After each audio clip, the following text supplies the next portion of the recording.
آج ہم تھوڑی بات جنونی محبت کی کر لیتے ہیں۔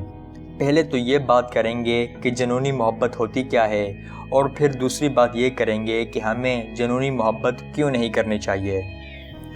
تو جنونی محبت ہوتی کیا ہے؟ آپ نے ایسے لوگ ضرور دیکھے ہوں گے جو چاہتے ہیں کہ جب وہ صبح اٹھیں تو ان کو گڈ مارننگ کا ٹیکسٹ آنا چاہیے، اور وہ جب رات کو سونے لگیں تو ان کو گڈ نائٹ کا ٹیکسٹ بھی آنا چاہیے۔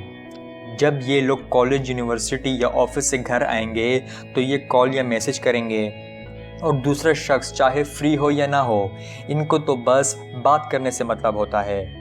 اور اگر ان کو میسج کا رپلائی ذرا سا لیٹ آ گیا یا ان کی اگر کال پک نہ ہوئی تو یہ ناراض ہو جاتے ہیں، رونا شروع کر دیتے ہیں اور لڑنا بھی شروع کر دیتے ہیں۔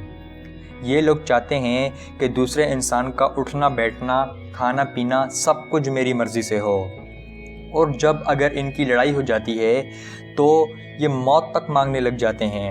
یہ کہتے ہیں کہ ہم سب کچھ برداشت کر سکتے ہیں مگر اس انسان کی بے رخی برداشت نہیں کر سکتے۔ ان کا بس نہیں چلتا، ورنہ یہ لوگ دوسرے انسان سے کہتے کہ سانس بھی تم مجھ سے پوچھ کر لیا کرو۔ تو پہلے تو میں اس کو محبت مانتا ہی نہیں ہوں، کیونکہ محبت آزادی کا نام ہے، اور جس تعلق میں یا جس رشتے پر تلوار لٹک رہی ہو یا ڈر ہو کہ اگر مجھ سے غلطی ہو گئی تو سب کچھ ختم ہو جانا ہے، تو یہ کیسی محبت ہے؟ میں یہاں آپ کو چڑیا کی مثال دیتا ہوں۔ چڑیا اپنے بچوں کے لیے سارا دن دانہ ڈھونڈ کر لاتی ہے، ان کا خیال رکھتی ہے۔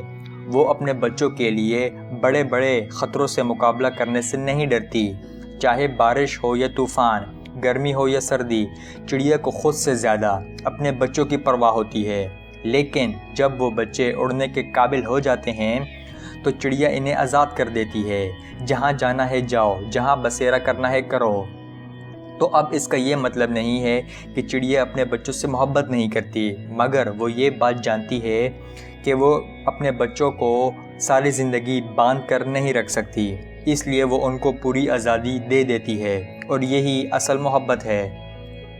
تو یہ جنونی محبت میں آج ہو سکتا ہے آپ کو وقتی پلیجر مل رہا ہو، مگر اگر آپ نے خود کو نہ بدلا تو کچھ عرصے بعد آپ کو دکھ، اداسیاں، اکیلا پن، درد اور غموں کے علاوہ کچھ نہیں ملنے والا۔